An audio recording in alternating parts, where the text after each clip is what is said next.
Hi everyone, welcome back to the channel. In this video, we'll discuss part 3 of chapter number 13, The Modern Age in Europe, Industrial Revolution. बेटा part 2 में हम लोग यहाँ तक पढ़ चुके हैं. हम लोग पार्ट 3 स्टार्ट करेंगे सोशलिज्म से. ठीक है, तो सोशलिज्म को हम हिंदी में क्या कहते हैं बेटा? समाजवाद. समाजवाद. ठीक है, अब एक बात और ध्यान से सुनना, अगर इंडस्ट्रियल रेवोल्यूशन नहीं होता तो सोशलिज्म भी नहीं होता. इंडस्ट्रियल रेवोल्यूशन का रिजल्ट या कॉन्सिक्वेंसीज ही है सोशलिज्म. ठीक है, तो जो जन्म हुआ है सोशलिज्म का, जो बर्थ हुआ है सोशलिज्म का, वो एक इम्पॉर्टेंट कॉन्सिक्वेंसीज ही है. कॉन्सिक्वेंसीज का मतलब क्या होता है? रिजल्ट, परिणाम. ठीक है, तो इम्पॉर्टेंट कॉन्सिक्वेंसीज है इंडस्ट्रियल रेवोल्यूशन की. क्या? Birth of socialism. Socialism existence में ही नहीं आता अगर इंडस्ट्रियल रेवोल्यूशन नहीं होता. बेटा देखो, जैसे जैसे इंडस्ट्रियल रेवोल्यूशन होता गया वैसे वैसे हम लोगों ने देखा कि भाई वर्कर्स की कंडीशंस को इम्प्रूव करने के लिए भी बहुत सारे लोग कोशिश करने लग गए. कई बार इंडस्ट्रियलिस्ट करते, कई बार एक ऐसी ऑर्गेनाइजेशन जो डायरेक्टली तो इंडस्ट्रीज से नहीं जुड़ी हुई थी पर वर्कर्स से जुड़ी हुई थी, वो ये काम करने लग गई कि भाई अगर वर्कर आपके पास 12-15 घंटे काम कर रहा है, 10 घंटे काम कर रहा है, तो उसकी वर्किंग कंडीशंस तो अच्छी हो, उसे लाइट मिले, है ना, अगर फ़ैन की रिक्वायरमेंट है तो फ़ैन मिले, हाइजीनिक कंडीशंस मिले. बेटा 1776 में एक बुक आती है जिसे लिखते कौन है? स्कॉटिश इकोनॉमिस्ट जिनका नाम होता है एडम स्मिथ. 1776 में एक बुक आएगी, लिखने वाले कौन होंगे? Adam Smith. एडम स्मिथ क्या थे? इकोनॉमिस्ट थे. कहाँ से? स्कॉटलैंड से. एक स्कॉटिश इकोनॉमिस्ट, एक इकोनॉमिस्ट जो कहाँ से था? स्कॉटलैंड से था. वो 1776 में एक बुक लिखता है. ठीक है, और बुक का नाम क्या होता है? यहाँ से बुक का नाम स्टार्ट है बेटा, inquiry into the nature and causes of wealth of nation.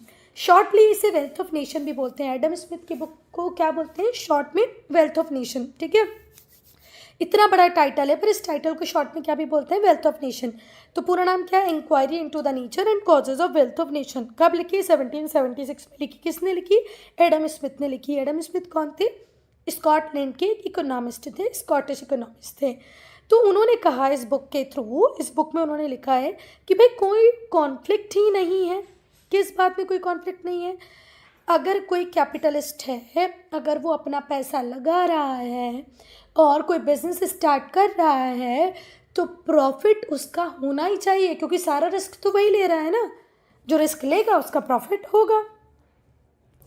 और साथ ही साथ वो दूसरों के लिए क्या कर रहा है? जॉब भी तो क्रिएट कर रहा है, इंफ्रास्ट्रक्चर को डेवलप कर रहा है, टैक्स देगा तो सरकार का भला करेगा. तो भाई यहाँ पर वेल्थ ऑफ नेशंस में एडम स्मिथ लिखते हैं कि कोई कॉन्फ्लिक्ट ही नहीं है between self interest of capitalist. Capitalist का सेल्फ इंटरेस्ट है कि वो और वेल्थ क्रिएट करना चाहता है, साथ ही साथ वो कॉमन गुड के लिए भी तो कंट्रीब्यूशन दे रहा है ना. टैक्स भरेगा तो सरकार का बेनिफिट, फिर लोगों को जॉब देगा तो जनरल पब्लिक का इंटरेस्ट भी उसमें है. तो इन दोनों बातों में कोई कॉन्फ्लिक्ट नहीं है. They should be allowed to operate without interference of the state. तो एडम स्मिथ का पूरा मानना था कि स्टेट को किसी भी तरीके से कैपिटलिस्ट को कंट्रोल करने की ज़रूरत ही नहीं है. भाई वो मार्केट में आएंगे, खुद के लिए पैसा बनाएंगे, साथ में आपके लोगों के लिए जॉब क्रिएट करेंगे, आपको टैक्स देंगे. क्लियर है? बुक का टाइटल क्या था? Inquiry into the nature and causes of wealth of nation, जिसमें एडम स्मिथ लिखते हैं कि भाई there is no class conflict, no conflict. एक कैपिटलिस्ट आ रहा है, वो पैसा लगा रहा है, रिस्क ले रहा है, तो उसका बेनिफिट तो होना ही चाहिए, पर साथ ही साथ वो लोगों के लिए भी तो क्या एम्प्लॉयमेंट अपॉर्चुनिटीज़ क्रिएट कर रहा है ना. तो उसे आप बिना इंटरफेरेंस के काम करने दें, सरकार उसके ऊपर कोई कंट्रोल ना रखे. बेटा अब एडम स्मिथ अपनी बुक में एक और प्रिंसिपल को प्रोपाउंड करते हैं, एक और प्रिंसिपल लेके आते हैं. डॉक्ट्राइन का मतलब क्या होता है? सिद्धांत, है ना. तो एक और प्रिंसिपल, एक और सिद्धांत लेके आते हैं जिसका नाम होता है लेजी फेयर. क्या होता है? Laissez fair. ये जो वर्ड लिखा है इसको कैसे प्रोनाउंस करोगे? Lazy fair. ये किस भाषा का वर्ड है? तो बेटा ये फ्रेंच लैंग्वेज से लिया गया है. फ्रेंच फ्रेज है. फ्रेजेस पढ़े होंगे ना आप लोगों ने इंग्लिश में, तो फ्रेंच फ्रेज है लेजी फेयर. अब लेजी फेयर का मतलब क्या होता है बेटा? Allow to do let them do, ठीक है, आप लेट देम डू बोल दो, अलाउ टू डू बोल दो, कुछ भी बोल सकते हो, ठीक है। तो लेजी फेयर का मीनिंग क्या होता है? Allow to do, let them do, है ना, उन्हें अकेला छोड़ दो, वो जो करना चाहें उन्हें करने दो। ये थ्योरी भी किसने दी, ये डॉक्ट्राइन भी किसका था? एडम स्मिथ का था। ये किस में उन्होंने प्रोपाउंड किया है? अपनी बुक में, जिसका मीनिंग, लेजी फेयर का मीनिंग आपकी बुक क्या बता रही? लीव अलोन, भाई उन्हें अकेला छोड़ दो, वो जो करेंगे उन्हें करने दो। यहाँ पर अकेला छोड़ने की किसको बात हो रही है? कैपिटलिस्ट को। क्लियर है?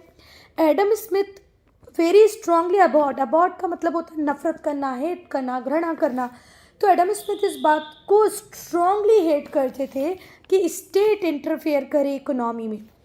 एडम स्मिथ का काम ये कहना ये था कि भाई इकोनॉमी को तो कैपिटलिस्ट चला लेंगे, सरकारें तो बाउंड्री की सेफ्टी पे ध्यान दें, ठीक है, वेलफेयर स्कीम्स पे काम करें, इकोनॉमी की चिंता छोड़ दें, इकोनॉमी तो पूरी के पूरी कौन हैंडल करेंगे? कैपिटलिस्ट। समझ में आई बात? उन्होंने एक डॉक्ट्राइन, एक सिद्धांत दिया जिसका नाम था लेजी फेयर। लेजी फेयर का मीनिंग होता है let them do, allow to do और लीव अलोन, भाई उन्हें अकेला छोड़ दो, वो जो करेंगे बहुत अच्छा करेंगे। कौन लोग? कैपिटलिस्ट लोग। एडम स्मिथ एक बात को बिल्कुल पसंद नहीं करते थे, वो बात ये थी कि सरकार क्यों इंटरफेयर करे इकोनॉमी में, उसे बिल्कुल नहीं करना चाहिए। यहाँ पर ये जो वर्ड लिखा अबॉर्ड, अबॉर्ड का मीनिंग क्या होता है बेटा? हेट। तो स्ट्रांगली हेट करते थे हमारे एडम स्मिथ, किसको? स्टेट इंटरफेरेंस को। किस में? इकोनॉमी में। अब उनकी इस बात से कुछ लोग उनके साथ थे, कुछ लोग उन्हें सपोर्ट करते थे, तो कुछ उनकी इस बात से इत्तेफाक नहीं रखते थे, वो क्या बन गए? उनके क्रिटिक बन गए। क्लियर है? अब बेटा एक और नया नया शब्द आया है, एंटीथेसिस। एंटीथेसिस का मतलब होता है अपोजिट टू, ठीक है, अपोजिट ऑफ समथिंग। किसी चीज़ का विरोधी कोई आ जाए, मतलब अपोजिट टू समथिंग या अपोजिट ऑफ समथिंग। क्लियर है? एंटीथेसिस। तो ये जो लेजी फेयर की डॉक्ट्राइन थी, इसके अपोजिट में कौन सी डॉक्ट्राइन आई? सोशलिज्म। ठीक है। एंटीथेसिस का मीनिंग क्या होता है? Opposite of something. तो लेजी फेयर के अपोजिट में कौन सी डॉक्ट्राइन आई? Socialism, which visualize the society free from exploitation. और ये जो सोशलिज्म था, ये क्या मानता था कि सोसाइटी को फ्री हो जाना चाहिए, किससे? एक्सप्लॉयटेशन से। अब यहाँ पर एक्सप्लॉयटेटर किसको कहा जा रहा है? कैपिटलिस्ट को, कि भैया कैपिटलिस्ट फैक्ट्री में लेबर से काम करवाते हैं, खुद तो बड़ा बड़ा सा प्रॉफिट अर्न करते हैं, लेबर को छोटी मोटी सैलरी दे देते हैं, वर्किंग कंडीशन पे ध्यान नहीं देते, ज़्यादा ज़्यादा काम लेबर से करवाते हैं, शॉर्ट ऑफ ऐसे। तो लेजी फेयर है, लेट देम डू, कैपिटलिस्ट जो कर रहे हैं उन्हें करने दो। उसके अपोजिट में कौन सी फिलॉसफी आई? सोशलिज्म, जहाँ पर लेबर की बात की गई कि लेबर का अनड्यू एक्सप्लॉयटेशन नहीं होना चाहिए। अब हम पढ़ेंगे बेटा मीनिंग ऑफ सोशलिज्म। भाई समाजवाद का मतलब क्या होता है? डिफरेंट राइटर्स ने बेटा अपने अपने हिसाब से टर्म सोशलिज्म को डिफाइन किया है, पर उन सभी में एक कॉमन चीज़ हमने विजुअलाइज की है, वो ये है कि role of state in the economy, कि भाई सरकार का एक इम्पॉर्टेंट रोल होना चाहिए इकोनॉमी में। तभी तो हमने इसे एंटीथेसिस कहा, क्योंकि लेजी फेयर या एडम स्मिथ ने लेजी फेयर के थ्रू क्या कहा है कि कैपिटलिस्ट लोग इकोनॉमी को देख लेंगे, गवर्नमेंट का इंटरफेरेंस मिनिमम होना चाहिए। पर जो लोग सोशलिज्म को फेवर करते थे, उनका मानना ये था कि स्टेट का रोल होना चाहिए इकोनॉमी में। क्लियर है?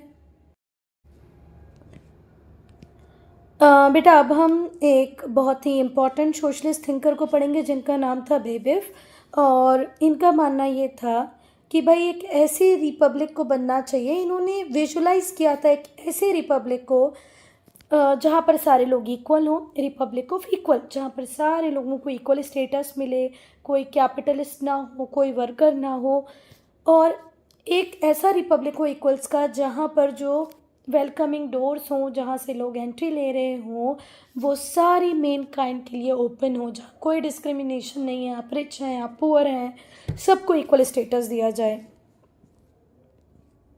अब बेटा इस पैरा को तो आपको लर्न ही कर लेना है एज इट इज़ पूरा।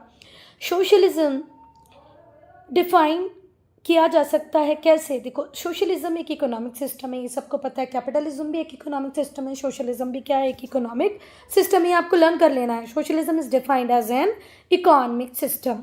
सोशलिज्म क्या है? एक इकोनॉमिक सिस्टम है जहाँ पर जो मीन्स ऑफ प्रोडक्शन होंगे वो ओन नहीं किए जाएंगे, किसके द्वारा? प्राइवेट इंडिविजुअल्स के द्वारा। हमने कैपिटलिज्म में क्या पढ़ा था बेटा? where the means of production are controlled by individuals or group of individuals. पर सोशलिज्म में ऐसा नहीं है।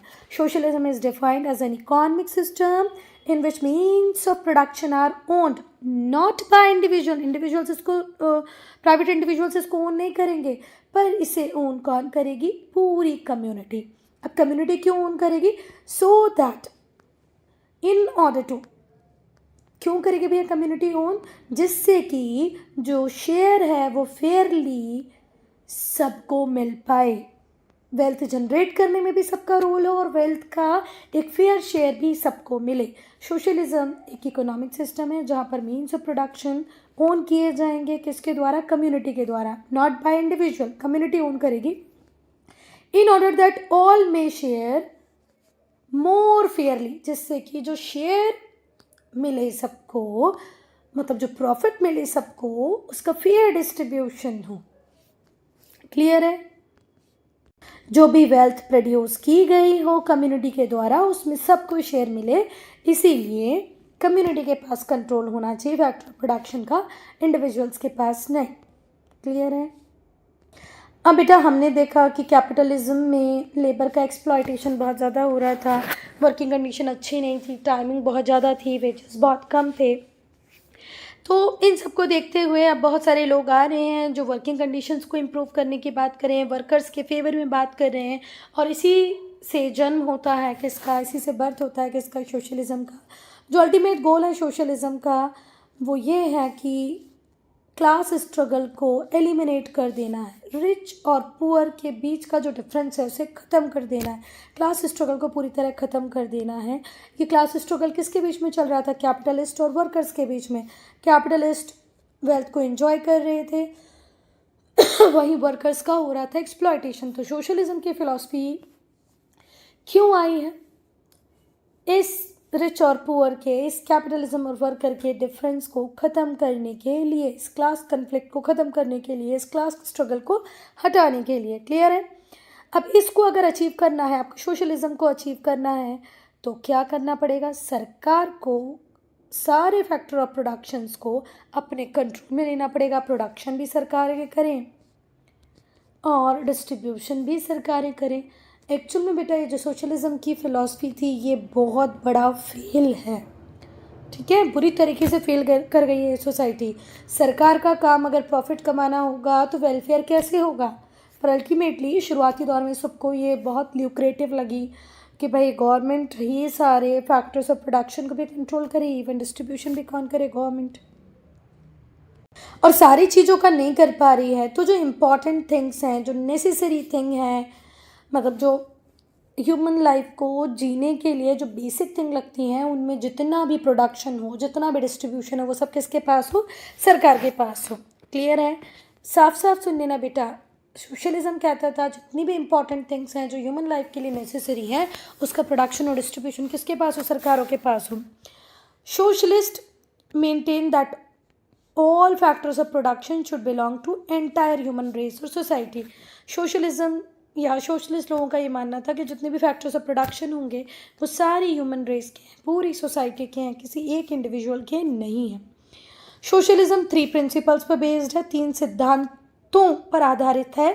समाजवाद पहला, ये प्राइवेट कैपिटलिज्म को अपोज करता है। पहला सिद्धांत सोशलिज्म का क्या है? Opposition of capitalism.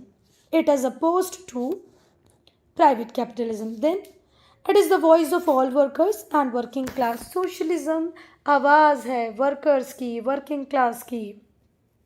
It demand a just distribution of wealth। ये क्या डिमांड करता है बेटा? just distribution of wealth। यहाँ पर just का मतलब क्या है? fair distribution of wealth। तो पहला सिद्धांत जिस पे सोशलिज्म बेस है वो है कि प्राइवेट कैपिटलिज्म नहीं होना चाहिए। दूसरा, सोशलिज्म बात करता है वर्कर्स की, वर्किंग क्लास की।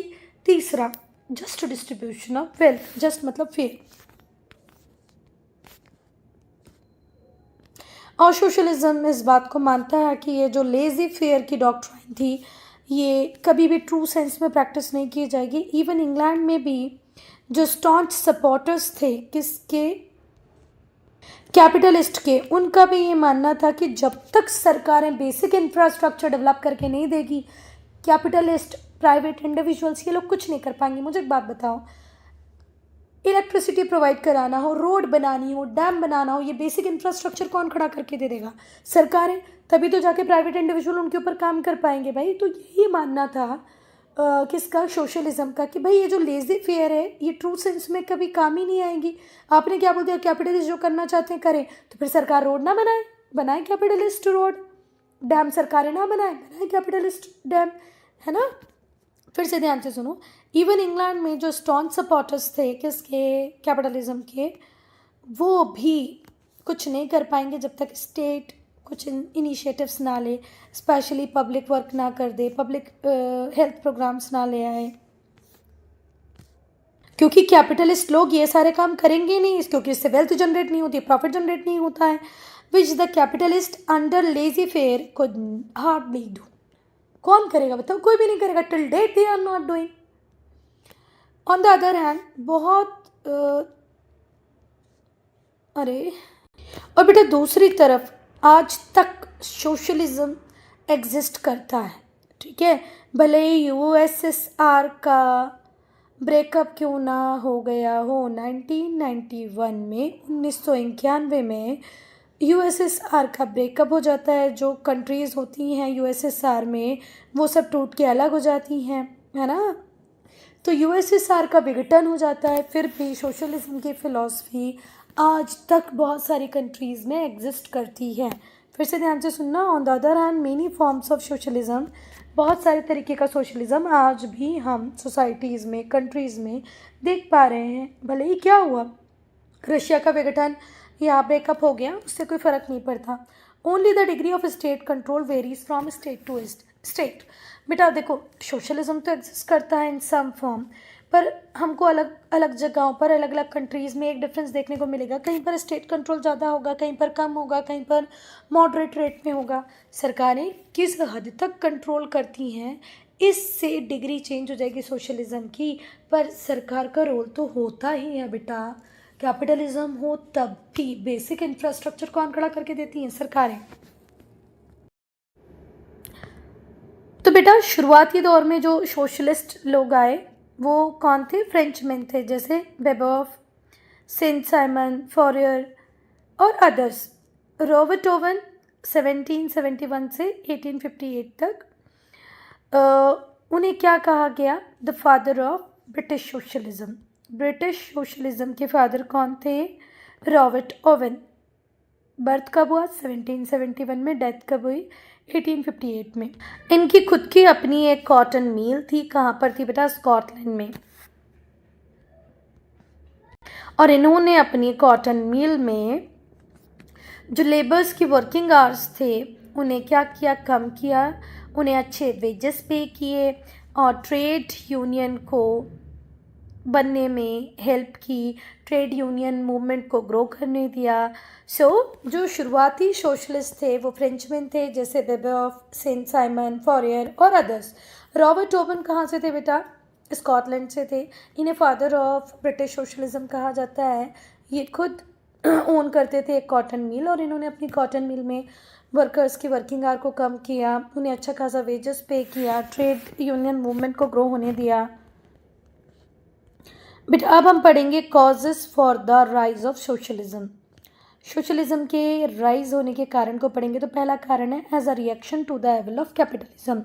कैपिटलिज्म की बुराइयों को देखते हुए उसके अगेंस्ट में जो रिएक्शन आया वो था सोशलिज्म।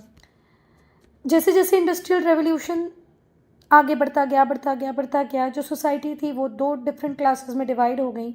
शुरुआती दौर में जब इंडस्ट्रियल रेवोल्यूशन आया सबको बहुत बढ़िया लगा, यार चलो फैक्ट्रीज इंडस्ट्री हम काम करेंगे। पर जैसे जैसे जैसे ये फैलता गया बेटा, इसका एरिया जैसे बढ़ता गया, सोसाइटी दो पार्ट में डिवाइड हो गई, दो अलग अलग क्लासेस बन गई।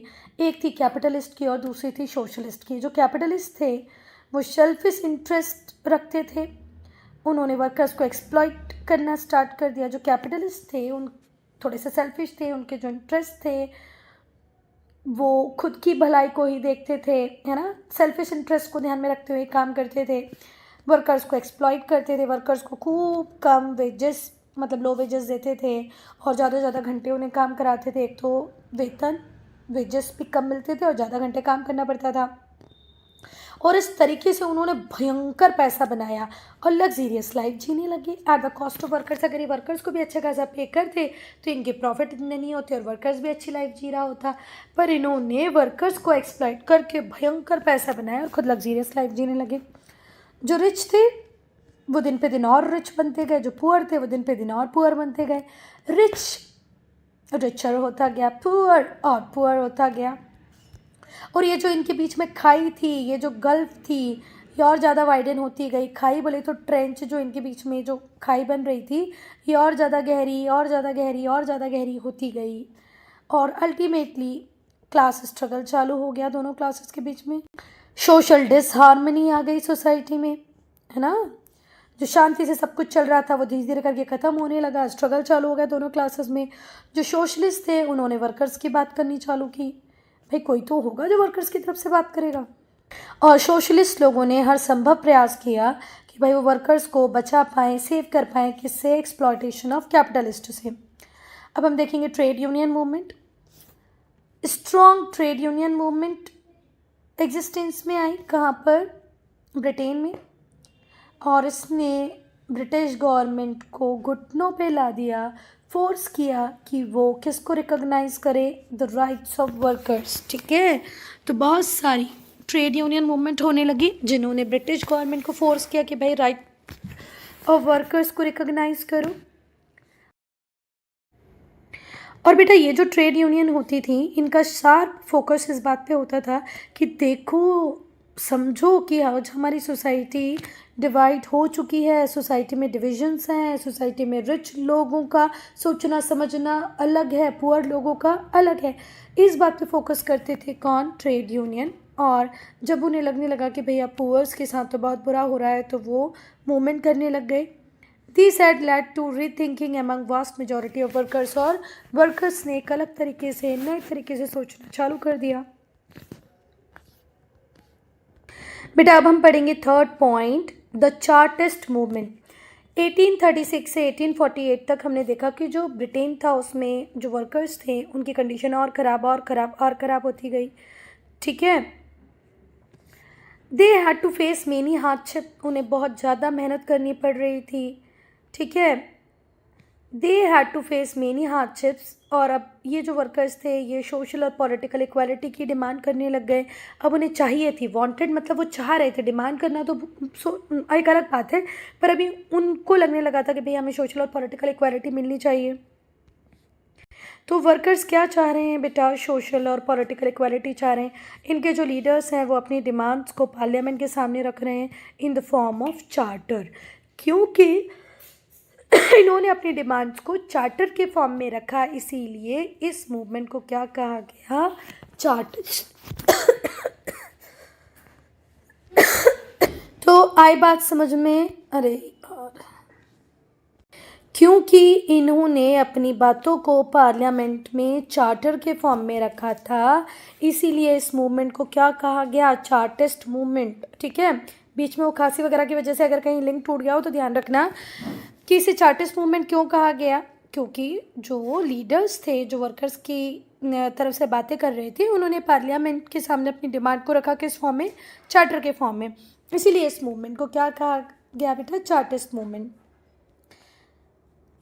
इस चार्टिस्ट मूवमेंट का एम था कि राइट टू वोट वर्कर्स को भी मिल जाए, और इसकी वजह से बहुत सारे दंगे, बहुत सारी हड़तालें होने लगी, रायट्स होने लगे, स्ट्राइक्स होने लगी, और मिड 19th सेंचुरी तक ये पूरा के पूरा मूवमेंट डिक्लाइन कर गया, मतलब बहुत कुछ अचीव नहीं कर पाया और डिक्लाइन कर गया। चलो बेटा इस मूवमेंट का हम एक बार फिर से ओवरव्यू देख लेते हैं। चार्टिस्ट मूवमेंट क्यों कहे गए चार्टिस्ट? क्योंकि यहाँ पर वर्कर्स की डिमांड को रखने वाले लीडर्स पार्लियामेंट में अपनी डिमांड्स को चार्टर के फॉर्म में रखते हैं, ठीक है। और हमने देखा कि 1836 से 1848 तक वर्कर्स की कंडीशन बहुत ख़राब हो गई थी, उनकी जीवन में मेहनत थी। अब वो पॉलिटिकल और सोशल इक्वालिटी चाहते थे, है ना। तो उन्होंने अपनी डिमांड को अपने लीडर्स के थ्रू पार्लियामेंट में रखवाया, किसके फॉर्म में? चार्टर के फॉर्म में। क्लियर है। और यहाँ पर इनकी बेसिक डिमांड थी राइट टू वोट, कि भाई वर्कर्स चाह रहे थे हमें वोटिंग राइट मिल जाए। और इस मूवमेंट में बहुत सारे रायट्स हुए, मतलब दंगे हुए, है ना, बहुत सारी हड़तालें हुई। और बाद में 19वीं सेंचुरी में ये मूवमेंट डिक्लाइन कर गया। और बेटा ये ऊपर जितने भी कॉजेस आप लोगों ने पढ़े, वहाँ पर हमने देखा कि एक शार्प क्लास डिवीज़न तो हो गया था कैपिटलिस्ट और वर्कर्स के बीच में, जिसकी वजह से ही किसका एग्जिस्टेंस हुआ? सोशलिज्म का एग्जिस्टेंस आया। जो सोशलिस्ट थे वो चाहते थे कि ऐसी सोसाइटी बने जहाँ पर एक्सप्लॉयटेशन वर्कर्स का ना हो, कोई क्लास डिवीज़न ना हो। They propose that this be achieve through social control. और उन्हें लगता था कि ये क्लास डिवीज़न को अगर हमें ख़त्म करना है, लेबर को एक्सप्लॉयटेशन से बचाना है, तो ये तभी हो पाएगा जब मीन्स ऑफ प्रोडक्शन और डिस्ट्रीब्यूशन किसके पास होंगे? गवर्नमेंट के पास होंगे। क्लियर है बेटा। अब हम पढ़ेंगे मार्क्सिस्ट सोशलिज्म। कार्ल मार्क्स के सोशलिज्म को क्या कहा गया? मार्क्सिस्ट सोशलिज्म, ठीक है। कार्ल मार्क्स कहाँ से थे बेटा? जर्मनी से थे। Karl Marx was a German political philosopher. Karl Marx कहाँ से थे? जर्मनी से थे। जर्मनी के पॉलिटिकल फिलोसफर थे और बहुत बड़े इकोनॉमिस्ट भी थे। इकोनॉमिस्ट बोले तो अर्थशास्त्री, ठीक है। तो कार्ल मार्क्स का जो बर्थ है वो 1880 में हुआ और डेथ हुई 1883 में। किस कंट्री को बिलोंग करते थे? जर्मनी। और जर्मन पॉलिटिकल फिलोसफर और इकोनॉमिस्ट थे कार्ल मार्क्स। ये बहुत टाइम तक इसके साथ रहे बेटा, फ्रेडरिक एंगल के साथ रहे। फ्रेडरिक एंगल का बर्थ कब हुआ है? 1820 में। डेथ कब हुई है? 1895 में।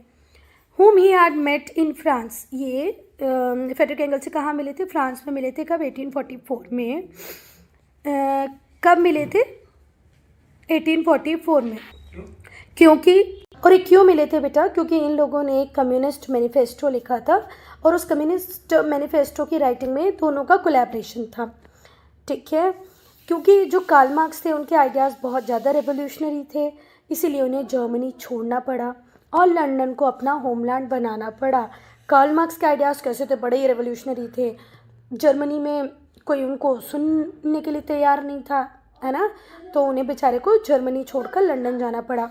Both marks and angles lived in London. और दोनों के दोनों ही कहाँ रहते थे? लंदन में रहते थे बेटा। इन लोगों ने दोनों ने मिलकर एक चार्टर ऑफ डिमांड प्रिपेयर किया या एक मैनिफेस्टो प्रिपेयर किया। किसके लिए? जर्मन कम्युनिस्ट लीग के लिए। और इसी डॉक्यूमेंट को बाद में किसका शेप दिया गया? कम्युनिस्ट मैनिफेस्टो का, जो कब पब्लिश हुआ? 1848 में।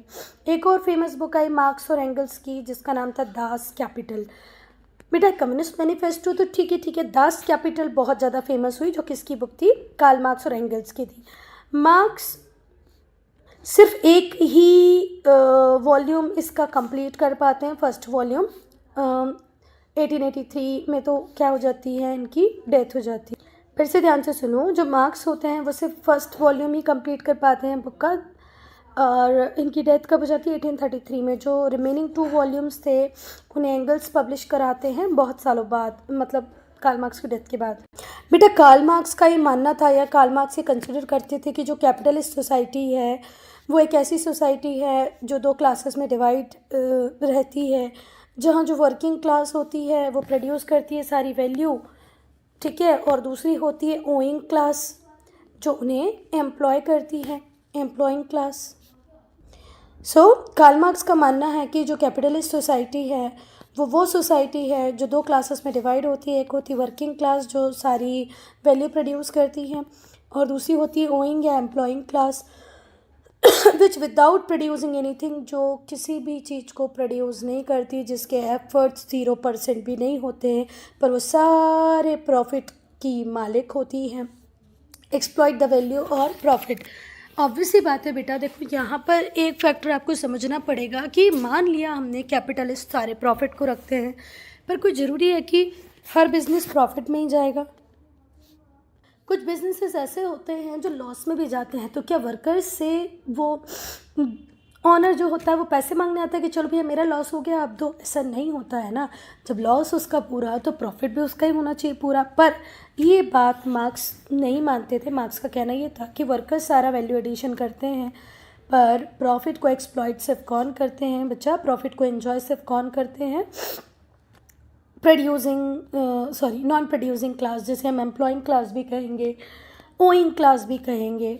मतलब कैपिटलिस्ट लोग प्रॉफिट के फ्रूट को एंजॉय करते हैं, वहीं पर सारा काम किसके पास होता है, वर्कर्स के पास होता है।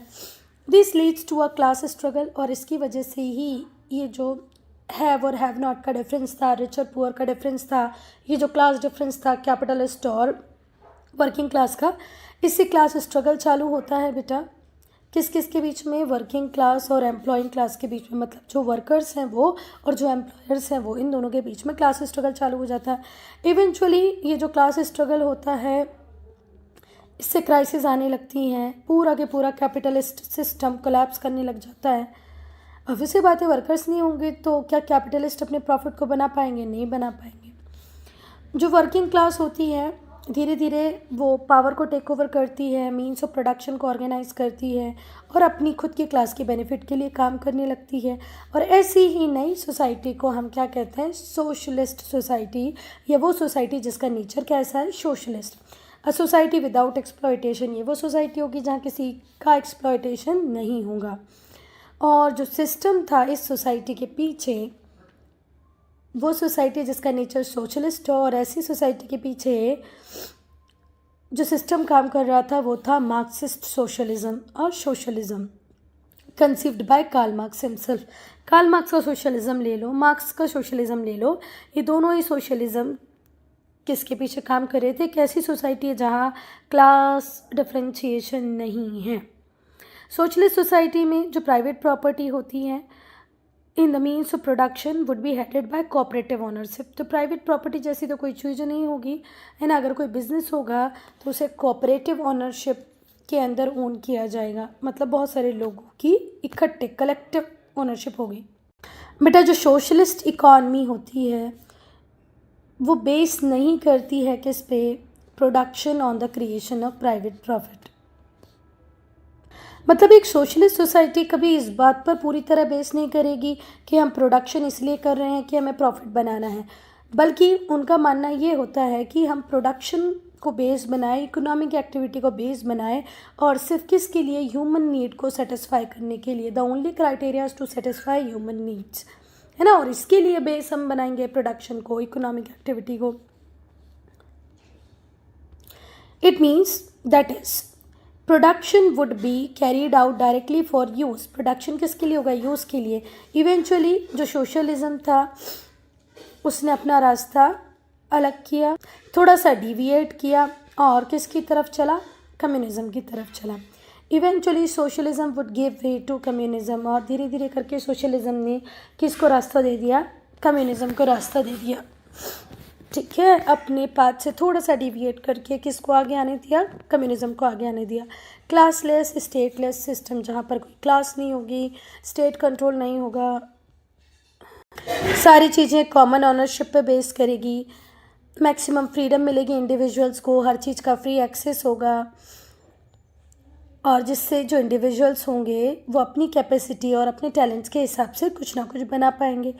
पर जैसे कार्ल मार्क्स की डेथ होती है तो न्यू डेमोक्रेटिक सोशलिज्म आ जाता है। ब्रिनस्टाइन इस प्रिंसिपल से बिल्कुल एग्री नहीं करते हैं, जो प्रिंसिपल किसने दिया, मार्क्स ने दिया, क्लास स्ट्रगल का। ठीक है, उनका मानना ये होता है कि जो सोशलिस्ट ऑब्जेक्टिव्स हैं उन्हें सिर्फ और सिर्फ डेमोक्रेटिक मीन्स से ही अचीव किया जा सकता है। तो बेटा देखो, मार्क्स की डेथ होती है, कार्ल मार्क्स की डेथ के बाद एक नया डेमोक्रेटिक सोशलिज्म आता है। जो ब्रिनस्टाइन होते हैं वो इस प्रिंसिपल से बिल्कुल एग्री नहीं करते मार्क्स की, जो किसकी बात कर रहा था, क्लास स्ट्रगल की। उनका मानना था, he said that socialist objective को जब ये अचीव किया जाएगा जब हम किसको ऑप्ट करेंगे, डेमोक्रेटिक मीन्स को। और बेटा ऐसे ही रिवोल्यूशनरी मूवमेंट होता है रशिया में, और 1917 में वो ज़ारिस्ट रिजीम को ओवरथ्रू कर देते हैं। मतलब राजाओं का राज 1917 में ख़त्म हो जाता है। ठीक है, ज़ारिस्ट रिजीम ख़त्म हो जाती है। लेनिन और ट्रॉट्स्की ये चीफ ऑर्गेनाइजेशन होते हैं कम्युनिस्ट रिवॉल्यूशन के। अगर हम रशिया में कम्युनिज़्म की बात करें, सोशलिज़म की बात करें, तो जो रिवॉल्यूशन है रशिया में वो कब स्टार्ट होता है? 1917 में ज़ारिस्ट रिजीम के ख़त्म होने से, राजाओं के राज के ख़त्म होने से। जो लेनिन और ट्रॉट्स्की होते हैं वो चीफ ऑर्गेनाइज़र होते हैं कम्युनिस्ट रिवॉल्यूशन के। अक्टूबर 1 1949 को जो कम्युनिस्ट रिजीम होती है वो चाइना में भी एस्टेब्लिश हो जाती है under the leadership of Mao सेतुंग, और कहीं कहीं पे ये माओ जेडोंग भी होगा। क्या माओ सेतुंग 1917 में रशिया में चालू होती है ज़ारिस्ट रिजीम के एंड होने के बाद, ओवरथ्रो होने के बाद। अक्टूबर 1 1949 को कम्युनिस्ट रिजीम कहाँ पर एस्टेब्लिश होती है? चाइना में under the leadership of Mao Tsetung. India में भी सोशलिस्ट पार्टी एमर्ज होती है 1934 में। जो सोशलिस्ट पार्टी होती है वो इंडिया में एस्टेब्लिश हो जाती है under the leadership of Acharya Narendra Dev, Achyut Patwardhan. China में कब आती है? 1949 में। इंडिया में कब आई? 1934 में। इस किसकी लीडरशिप में आई? आचार्य नरेंद्र देव और अच्युत पटवर्धन। इसके अलावा जयप्रकाश नारायणन भी थे, डॉक्टर राम मनोहर लोहिया थे। अगर हम प्रेजेंट सिनारियो की बात करें तो अब हमारी कंट्री में एक बैलेंस देखने को मिलता है कैपिटलिज्म और सोशलिज्म के बीच में। ये ओवरऑल वर्ल्ड में जितनी भी कंट्रीज़ हैं वो मिक्स रखती हैं कैपिटलिज्म और सोशलिज्म की, क्योंकि हमने देख लिया कि 100% कैपिटलिज्म भी सही नहीं है, 100% सोशलिज्म भी सही नहीं है। और बेटा अब सोशलिज्म को सिर्फ कैसे देखा जाने लगा है कि भाई ये इकोनॉमिक फ़िलॉसफी ना होके ये क्या हो गई है? वेलफेयर फ़िलॉसफी हो गई है। मतलब देखो, पहले हम सोशलिज्म को एक इकोनॉमिक सिस्टम के थ्रू चलाते थे जहाँ पर means of production common people या किसी कोऑपरेटिव सोसाइटी के कंट्रोल में होंगे, जो भी प्रॉफिट होगा उसको इक्वली डिस्ट्रीब्यूट कर दिया जाएगा बेटा, पर अब ऐसा नहीं है ना। Socialism now has the connotation for working further. अब सोशलिज्म किस तरीके से जाना जाता है कि भाई अब ये क्या करेगा? प्रमोशन करेगा किसका? वेलफेयर स्टेट का, just welfare state. Socialism now has connotation for working further for the promotion of just welfare state, एक ऐसा स्टेट जहाँ गरीबों को सारी सुख सुविधाएं दी जाएंगी। Socialist now concentrate on issues such as protection against unemployment. अब जो सोशलिस्ट हैं वो किसकी बात करते हैं? भाई आप लोगों को प्रोटेक्शन दो अगेंस्ट अनएम्प्लॉयमेंट। हमारी कंट्री में मनरेगा scheme, Mahatma Gandhi national rural employment guarantee act इसीलिए आया, फूड सिक्योरिटी इसीलिए आई, है ना। इलनेस एंड इंजरी, अगर किसी वर्कर को इलनेस हो रही है, इंजरी हो रही है, तो उसके लिए सोशलिज्म बात करेगा। They also pay special attention to provide old age pension लोगों को दी जाए। Whatever may be the principle, कोई भी प्रिंसिपल हो, mankind is marching towards establishing just and benevolent state. अब दिन पे दिन ऐसा देखा जा रहा है कि भाई अब जो भी स्टेट बनेगा वो जस्ट होगा, फेयर होगा, सबके लिए अपॉर्चुनिटीज अवेलेबल होंगी। बेनिवोलेंट मतलब क्या होता है बेटा? दयालु प्रकृति का होगा, काइंड होगा, है ना, सबका अच्छा सोचने वाला स्टेट होगा। मतलब अब प्रिंसिपल कोई भी अपना लो अब, पर अब हमारी कंट्री या वर्ल्ड की जितनी भी कंट्रीज़ हैं वो किसकी तरफ चल रही हैं कि भाई हम ऐसी कंट्री बनाएंगे जहाँ सबके लिए अपॉर्चुनिटीज़ अवेलेबल होंगी, जो जस्ट सोसाइटी होगी, बेनिवोलेंट सोसाइटी होगी, हर व्यक्ति एक दूसरे के टुवर्ड्स काइंड होगा। Student, I am ending this video here only. If you have any doubt, any problem, do write in comment section. और बेटा ये जो डिफरेंस है किस में, कैपिटलिज्म और सोशलिज्म में, इसको हम एक सेपरेट वीडियो में डिस्कस कर लेंगे, ठीक है।